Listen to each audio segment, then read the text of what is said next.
찬양 감사드립니다. 주님의 보혈로 우리를 씻어주셨습니다. 주님의 보혈로 우리를 정결하게 해주셨습니다. 그 은혜를, 그 사랑을 기억하며 이 시간 말씀을 듣습니다. 주의 사랑의 말씀, 주의 교훈의 말씀, 주의 인도하심의 말씀을 이 시간 듣게 하시옵소서. 성령님 감화 감동하시기 원합니다.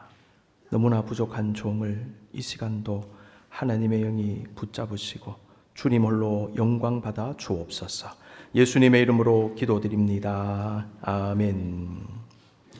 서정주 시인이 쓴 국화옆에서라는 유명한 시가 있습니다. 제가 한번 읊어드립니다. 한 송이의 국화꽃을 피우기 위해 봄부터 소쩍새는 그렇게 울었나 보다. 한 송이의 국화꽃을 피우기 위해 천둥은 먹구름 속에서 또 그렇게 울었나 보다. 그립고 아쉬움에 가슴 조이던 먼 젊음의 뒤안길에서 인제는 돌아와 거울 앞에 선 내 누님같이 생긴 꽃이여, 노란 내 꽃잎이 피려고 간밤의 무서리가 저리 내리고 내게는 잠이 오지 않았나 보다. 이 시는 한 송이 국화꽃이 피기까지 겪어야 하는 시련과 함께 수많은 존재들이 서로 연결되어 작용하는 과정이 있었음을 노래하므로 자연의 흐름과 순환 속에서 삶의 깊은 원숙함을 찾아내는 과정을 담고 있다, 이렇게 평가받습니다. 다른 사람을 시험에 들게 하지 않고 나 자신도 시험에 들지 않기 위해 기도하며 애쓰며 나아가는 성도의 모습 속에는 단순히 시험 자체만을 극복하는 것이 아니라 궁극적으로 고난과 어려움을 뚫고 가면서 주님께서 원하시는 성숙한 신앙인의 모습을 지향하는 그러한 모습이 담겨 있다 말할 수 있겠습니다. 그렇습니다. 우리는 예수님께서 가르쳐 주신 주기도를 묵상하며 바르게 기도하면서 보다 성숙한, 보다 단단히 서는 신앙의 삶을 위해 노력해야 할 것입니다. 우리는 어떻게 사람들의 말로 인해 시험에 들지 않을 수 있을까요? 지난 시간에 나눈 대로 사람의 말보다 하나님 말씀에 더욱 관심을 가지시기 바랍니다. 사람 두려워하지 말고 하나님 두려워하시기 바랍니다. 오늘 세 번째입니다. 마음의 중심을 잡고 평정심을 가지십시오. 우리는 들리는 말, 소문, 정보 등에 민감하며 마음의 동요가 쉽게 일어남을 경험하며 살고 있습니다. 그래서 어떤 말을 듣고 분노가 일어납니다. 말 때문에 화냅니다. 어떤 말로 인하여 근심과 걱정과 두려움에 빠지기도 합니다. 내가 들은 말로 인해 마음의 중심을 잃습니다. 그러나 하나님은 그러한 외부적 상황과 말과 소문 등에 마음이 흔들리지 말고 중심을 꼭 잡으라고 말씀하십니다. 그래야 시험에 들지 않는다 말씀하십니다. 그래야 승리한다라고 말씀하시는 것입니다. 사무엘하 16장에는 다윗과 시므이라는 사람의 이야기가 나옵니다. 다윗 왕은 아들 압살롬의 반역으로 말미암아 예루살렘 성을 떠나 도피 생활을 시작했습니다. 바후림이라는 지역에 이르렀을 때에 사울 왕의 친족 중에 한 사람인 게라의 아들 시므이가 다윗을 향해 계속 저주하는 말을 내뱉었습니다. 아마도 이 사람은 사울 왕가가 무너지면서 다윗에 대해 악감정을 가지고 있었는데 다윗이 공경에 빠지자 마치 고소하다는 듯이 평소에 다윗에 대해 가지고 있던 악한 마음을 다 쏟아내며 저주를 퍼부었습니다.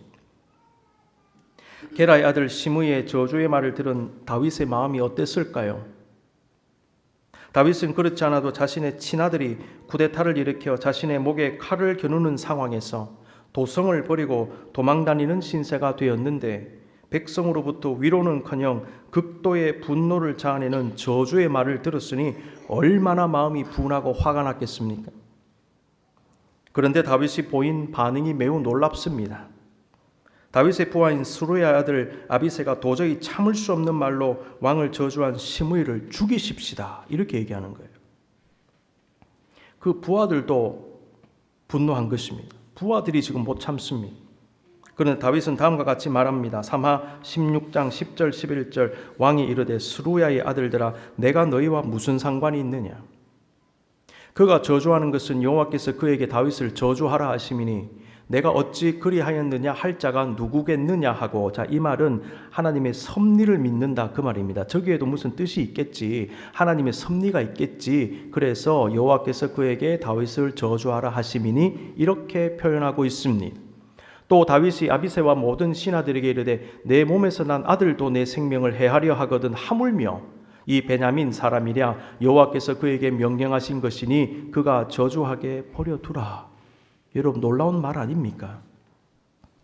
다윗은 너무나 힘든 상황, 사방이 막힌 때, 엄청난 압박감과 스트레스를 느낄 때 자신의 마음을 칼로 찌르는 듯한 말을 들었음에도 분노하지 않았습니다. 오히려 마음의 중심을 지키고 흔들리지 않았습니다. 다윗은 자신을 저주하는 시므이를 본 것이 아니라 그 말을 듣고 계신 하나님을 보았기 때문입니다. 다윗은 다음과 같이 말했습니다. 16장 12절 혹시 여호와께서 나의 원통함을 감찰하시리니 오늘 그 저주 때문에 여호와께서 선으로 내게 갚아주시리라.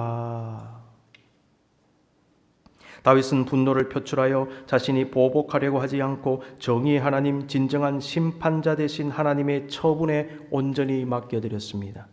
다윗은 자신을 죽이려고 했던 사울 왕도 몇 차례 자기 손으로 제거할 수 있었지만 살려줬어요. 하나님의 처분에 맡긴 거죠. 이것이 바로 우리가 말로 인한 시험에 들지 않는 방법 중에 하나입니다. 다윗은 사람이 아니라 하나님을 본 것입니다. 다윗은 하나님의 통치, 하나님의 정의, 하나님의 심판을 깊이 의식했습니다. 하나님은 억울함을 풀어주시고 불의를 응징하시며 잘못된 것은 바로 잡으시는 분임을 분명히 믿었습니다. 다윗의 이러한 신앙을 가지고 하나님을 온전히 바라보았기 때문에 마음의 중심을 잡고 평정심을 유지할 수 있었고 사람의 말로 인해 시험에 들지 않을 수 있었던 것입니다. 그렇습니다. 우리가 주님을 온전히 신뢰하며 바라볼 때에 우리의 마음에 평강이 임합니다. 이사야서 26장 3절 4절 주께서 심지가 견고한 자를 평강하고 평강하도록 지키시리니 이는 그가 주를 신뢰함이니이다. 너희는 여호와를 영원히 신뢰하라. 주 여호와는 영원한 반석이심이로다. 아멘. 심지가 견고한 자로 번역된 구문에서 심지가 무엇인가? 원어적 의미를 살펴보니까요, 마음에 형성된 계획이나 의향이나 목적 등을 의미한대요. 심지가 견고한 자가 의미하는 것은 어떤 유혹이나 미혹이나 고난 등의 상황 속에서도 마음이 요동하지 않는 것, 우리의 눈을 우상이나 다른 어떤 것으로 돌리지 않고 오직 하나님을 온전히 믿고 의지하며 주님을 신실하게 섬기는 것을 심지가 견고한 자라고 표현하고 있습니다. 이런 의미에서 심지가 견고한 자라는 말 속에 담기는 엄청난 깊이 있는 의미가 있다는 사실입니다. 그래서 본문이 이렇게 말합니다. 심지가 견고한 자, 그가 주를 신뢰함이니이다. 이렇게 설명해 주고 있어요. 우리가 주님을 영원히 신뢰해야 되는 이유는 주님이 우리의 영원한 반석이 되시기 때문입니다. 본문에서 말씀하시는 반석이 뭘까요? 여러분 성경을 읽어보시면 특히 구약 성경에 또 시편에 반석이라는 말이 굉장히 많이 나옵니다. 나의 반석이신 하나님. 제가 사진을 좀 준비했습니다. 광야에 있는 크고 견고하게 선 바위, 산이나 암벽 등을 의미하는 것입니다. 그 다음 사진 보여주시고요. 네, 바깥에서 보면 저런 곳도 있고 굴처럼 되어 있는 것도 있고 그 다음요. 안에서 보면 저런 모습이 나옵니다. 여러분 이번 기회에 이 반석의 의미를 아시고 그 다음에 성경을 읽으시면 은혜가 되실 것입니다. 반석은 광야에서 들짐승이나 강도 등을 피해 몸을 숨길 수 있는 곳입니다. 뜨거운 태양을 피할 수도 있는 곳입니다. 여러 가지 위험 요소들로부터 자신을 보호하고 휴식을 취할 수 있는 곳이 반석입니다. 반석은 한마디로 얘기하면 피난처입니다. 이사야 26장 4절 말씀 주 여호와는 나의 영원한 반석이심이로다 라고 말하면서 주님이 우리의 진정한 피난처가 되시기 때문에 주님을 온전히 그리고 영원히 신뢰하라고 노래하고 있는 것입니다. 그래서 찬송가 70장은 다음과 같이 노래하지요. 여러분 다 같이 한번 불러볼까요? 피난처 있으니 환난을 당한 자 이리 오라. 땅들이 변하고 물결이 산 위에 넘치되 두렵지 않네. 아멘. 우리 영원한 반석이 되시는 우리 주님, 우리의 영원한 피난처가 되실 줄로 믿습니다. 근데 왜 저게 중요한가? 그 안에서 평강을 누리기 때문이지요. 평강을 누리는 게 왜 중요한가? 평강을 누릴 때에, 심지가 견고해질 때에 시험에 강하게 되더라, 그 말이에요. 왜요? 마음의 중심을 지킬 수 있기 때문에. 여러분, 부정적 상황에 직면했을 때, 좌절과 실패를 경험할 때, 막힘을 느낄 때, 방해와 공격을 받을 때에 다윗과 같이 비난이나 욕이나 폄훼나 무시나 심지어 저주의 말을 들을 때라도 순간적으로 평정심을 잃고 감정적으로 동요되어 분노를 바람으로 다른 문제를 일으키는 실수를 저질러서는 안 될 것입니다. 누구나 부정적인 일을 당하면 부정적인 것이 내 귀에 들리면 화가 나기 마련이죠. 이것은 너무나 당연한 것입니다. 그런데 성도는 그런 때에도 잘 견디고 그 상황을 잘 다루어 나갈 수 있어야 합니다. 성숙한 사람은 분노의 상황을 잘 다루어 나를 지키고 다른 사람도 지켜주게 되는 것입니다. 미국 역사상 두 번째 여성 연방 대법관을 지내신 루스 베이더 긴스버그라고 하는 분, 여러분 아실 것입니다. 이분이 2020년에 작고하셨죠. 깡 마른 얼굴에 두꺼운 안경을 끼고 머리 단단하게 묶고 여자분인데 앉아있는 그런 그 사진 우리가 봤지 않습니까? 근데 이분이 어떤 상황 속에서도 절대로 화를 내거나 감정적으로 대응하지 않고 차분하고 논리적인 태도로 상대에게 말하고 설득했던 것으로 유명해요. 긴스버그가 다음과 같은 말을 남겼습니다. 화를 내거나 짜증으로 반응하는 것은 다른 사람을 설득하는 능력을 전혀 향상시키지 못합니다. 화를 낸다는 것은 자신의 통제력, 인내, 인격 등의 한계를 드러내는 것입니다. 감정 컨트롤이 안 되면 중요한 일을 맡기기는 어렵습니다. 그 이유는 어떤 일을 이성적이고 합리적이며 논리적으로 수행할 수 있는 능력이 부족하고 감정적으로 판단하고 결정할 가능성이 높기 때문이에요. 만약 그렇다면 자신과 자신이 하는 일과 공동체를 위험에 빠뜨릴 수도 있습니다. 그래서 크고 중요한 일은 못 맡겨요. 독일의 종교개혁가 마틴 루터가 어느 날 청중들 앞에서 설교를 하고 있었는데 어떤 사람이 갑자기 루터에게 입에 담지 못할 욕설을 했다고 합니다. 설교 중에. 루터는 가만히 듣고 있다가 그가 욕설을 그치자 그에게 물었습니다. 만약 누군가가 당신에게 선물을 주었는데 당신이 받지 않았다면 그것은 당신의 것입니까? 아니면 선물을 준 그 사람의 것입니까? 그 남자는 당연히 선물을 준 사람의 것이겠지. 이렇게 퉁명스럽게 말했습니다. 그때 루터가 다음과 같이 말합니다. 그렇다면 나도 당신의 욕을 받지 않을 테니 당신이 한 욕을 당신이 다시 가져가시오. 우리가 나를 향한 부당한 공격, 비난, 조롱, 욕을 들었을 때 그와 똑같이 대응하지 않고 보복하지 않는다면 그 모든 것은 나에게 임하고 나를 파괴하는 것이 아니라 그 사람에게 고스란히 돌아갑니다. 만약 내가 똑같이 반응하고 똑같이 싸우면 같이 더럽혀지고 같이 망가지지만 내가 똑같이 대응하지 않고 중심을 지키며 견디면 그 모든 것은 그에게 돌아가고 그 모든 해악은 그 사람이 당하게 되는 것입니다. 그 이유가 무엇일까요? 하나님의 다스리심, 하나님의 정의, 하나님의 심판 때문입니다. 다윗은 이것을 분명히 알았기 때문에 심의에게 안갚음을 하지 않았고 하나님의 처분에 맡깁니다. 다윗은 고난 중에서도 말로 인해 시험에 들지 않고 무너지지 않음으로 승리했습니다. 성경은 이와 같은 사람은 성을 빼앗는 자보다 낫다라고 말씀합니다.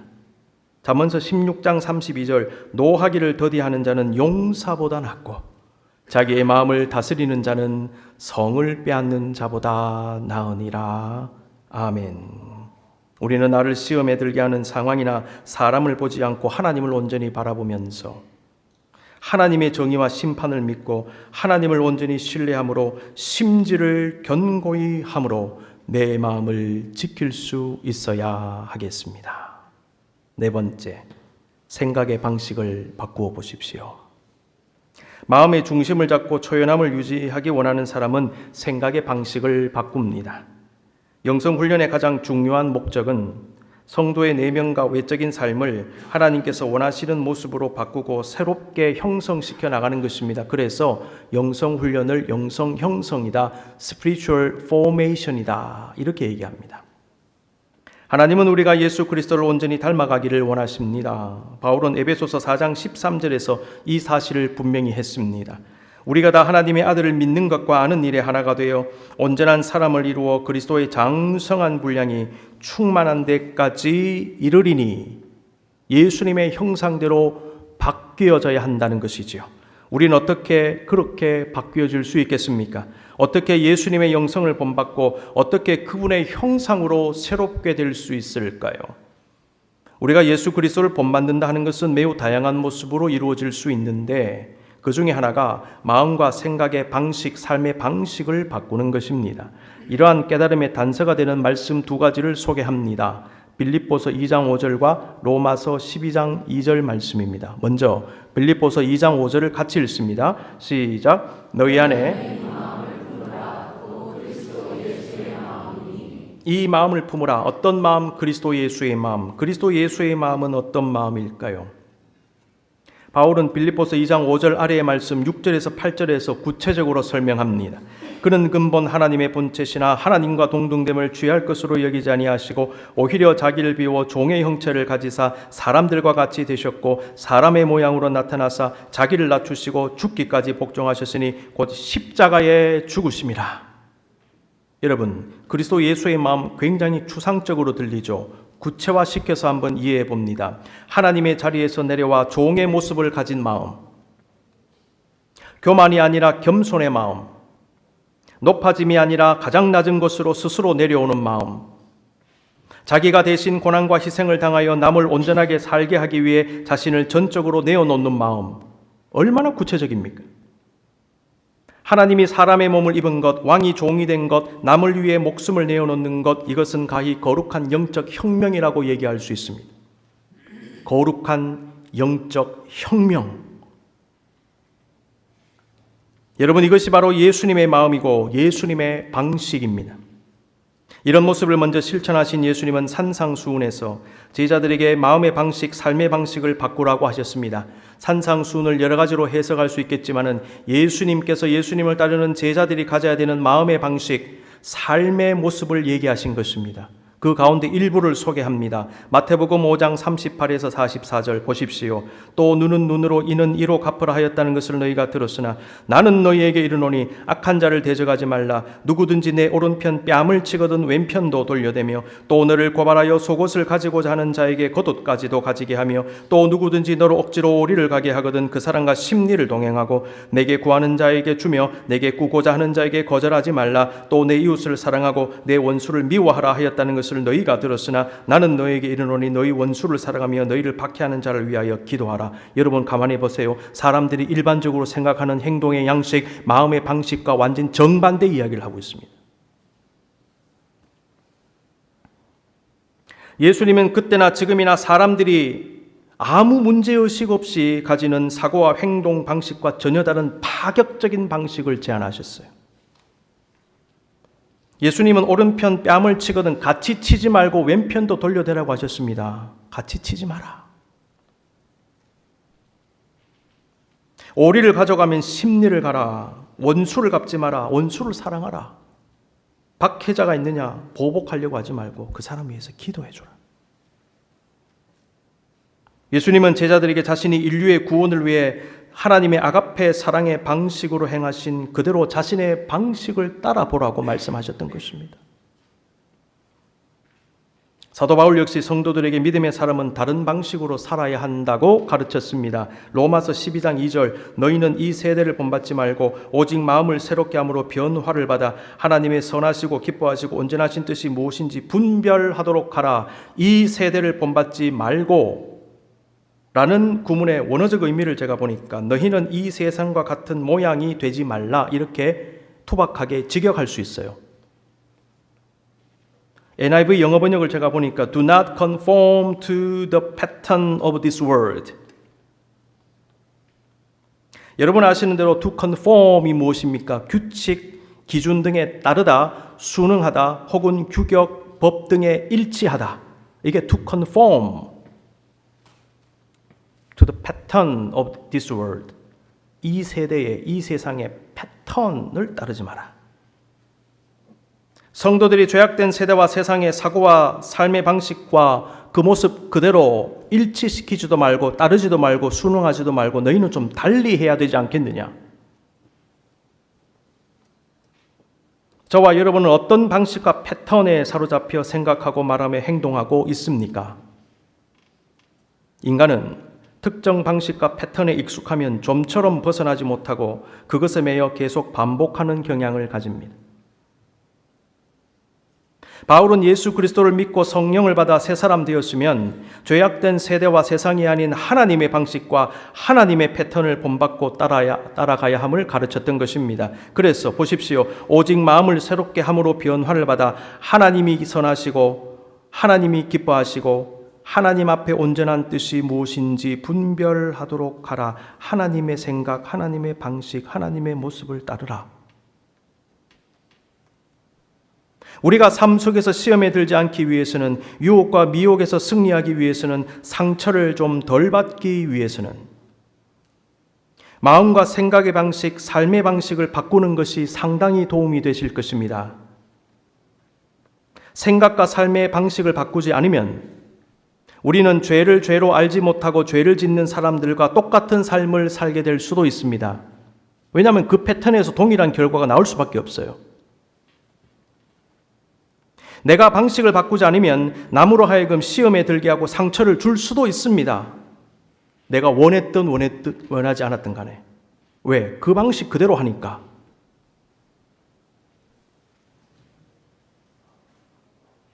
아울러 남이 주는 상처에도 취약해질 수 있어요. 같은 구조 속에 나도 상처 주고 나도 상처받고 나는 그 사고방식 속에 나도 받아들이고 그렇게 느끼고 그렇게 생각하니 똑같이 분동하고 똑같이 상처받고 똑같이 아파하는 거예요. 상처를 주면서 상처를 받으면서 그 틀 속에 갇혀서 뱅뱅 도는 것입니다. 그러므로 방식을 바꿔야 합니다. 여러분, 무례한 사람을 제압하기 위해서는요, 그 사람과 다르게 대응하라고 심리 전문가들은 조언합니다. 무례한 사람은 자신의 무례함을 당한 상대가 자신에게 똑같이 무례하게 하고 공격적으로 나올 때 만족감과 즐거움을 가진대요. 묘한 쾌감을 느끼는 거예요. 왜냐하면 자신이 그 상대를 통제하고 있다고 느낀답니다. 그런 심리가 있다는 거예요. 내가 화나게 했고 저 사람은 화를 냈어. 내가 이긴 거예요. 그런데 상대로부터 다른 반응이 나오면 타격감을 느끼지 못하잖아요. 당황하고 혼란을 경험하며 통제력 상실을 경험합니다. 컴퓨터로 얘기하면 버그가 생긴 거예요. 이렇게 하면 이렇게 나와야 되는데 다른 반응이 나오거든요. 컴퓨터에 오류가 생기는 거예요. 어떻게 될지 모른다는 거예요. 당황스러워합니다. 혼란스러워합니다. 무례한 사람은 무례하지 않은 상대의 모습 앞에 무너지게 되는 것입니다. 이것이 바로 무례한 사람을 제압하는 방식입니다. 변화된 삶을 원하십니까? 시험과 상처에 강하게 저항하기를 원하십니까? 그렇다면 사고와 삶의 방식을 바꾸어 보십시다. 눈을 감습니다. 사랑하는 성도 여러분, 이 시간 우리를 향한 주님의 세미한 음성을 곰곰이 한번 되새겨 보실 수 있기를 바랍니다. 시험을 이기기 원하십니까? 그렇다면 지금 여러분이 세상을 이기신 주님을 온전히 믿고 의지하고 주님 온전히 바라보고 있는지, 주님 안에 온전히 거하고 있는지를 먼저 점검하십시오. 우리가 주 안에 있을 때 평강을 누리고 그 속에서 우리의 마음과 생각을 지킬 수 있고 그 속에서 우리의 중심을 지키고 평정심을 유지할 수 있습니다. 그때 우리는 승리할 겁니다. 주님의 품 안에 있는 우리는 주님께 온전히 녹아들어야 합니다. 주님의 마음이, 주님의 방식이 내 안에 온전히 녹아들어 예수님처럼 생각하고 예수님처럼 행함으로 흔들림 없이 든든히 서서 시험과 상처에 강하게 저항함으로 온전한 승리를 얻을 수 있을 것입니다. 우리 각자에게 속삭이시는 성령님의 음성을 듣고 기도하시고 결단하는 시간 되시기를 바랍니다. 잠시 묵상하며 기도합니다.